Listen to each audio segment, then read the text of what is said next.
తర్వాత కర్కాటక రాశి.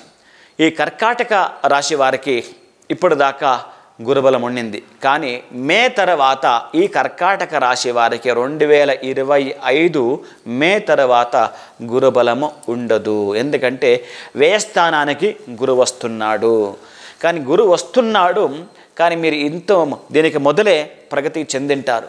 దీని ద్వారా మీరు ఏమైనా చేసుకోవాలన్నవంటే మీ రాశి వారికి ఎక్కడ స్థితమైనటువంటి శ్రీ శనేశ్వరుడు మీకు అన్ని బలాలు ఇవ్వడు. ఎందో ఒక మాదిరి మీకు కష్టాలు రాబోతున్నాయి, ఎందుకో మీకు దుఃఖం ఉంటుంది. ఎవరైనా చెప్పింటారు మీకు ఇది వరకు మీకు ఈ మాదిరి అష్టమ శని ఉంది అని. ఏది కూడా పట్టించుకోకండి. ఒకటే, మీరు ఒక్కరు సంకల్పం చేసుకుంటే మీకు. కానీ దేవుడు ఈ రాశి వారికి ఒక పవర్ ఇచ్చాడు. ఆ పవర్ ఏది అంటే మీరు ఒక డైమండ్ లాగా, మీరే ఒక డైమండ్. కానీ మీరు ఎవరికి చేయరు డిమాండ్. మీరైతే చేసే పవర్ ఉంది మీకు, కమాండింగ్. ఆ కమాండింగ్ చేసే పవర్ ఉన్న ఈ డైమండ్ అనే వ్యక్తి ఎవరికి డిమాండ్ పెట్టకుండా బ్రతకగలడు.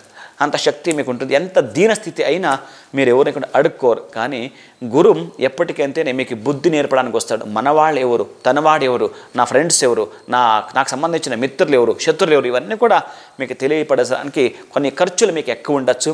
కానీ దాని ద్వారా భయం పడకుండా మీరు సంబంధించిన విశేషమైన ప్రతిరోజు నేను చెప్తానంటే శివునికి సంబంధించిన అష్టోత్తరం మీరు చదువుకుంటారంటే శివ పార్వతికి సంబంధించిన అష్టోత్తరాలు ప్రతిరోజు అంటే మినిమం 6 to 8 minutes అంతే టైం పడుతుంది. కాబట్టి 6 నుంచి 8 నిమిషాలు అంతే టైం పడుతుంది. ఇంతలో మీరు ఏమైనా చేసుకుంటానంటే చూపించండి, మీరు సమస్యలు మళ్ళీ చూపించండి, సాధ్యమే లేదు. అలా ఉంటారో అత్యంత ఆనందదాయకమైన జీవితము బ్రతుకు మీదైతుంది. శుభం భూయాత్. మంచిది కానీ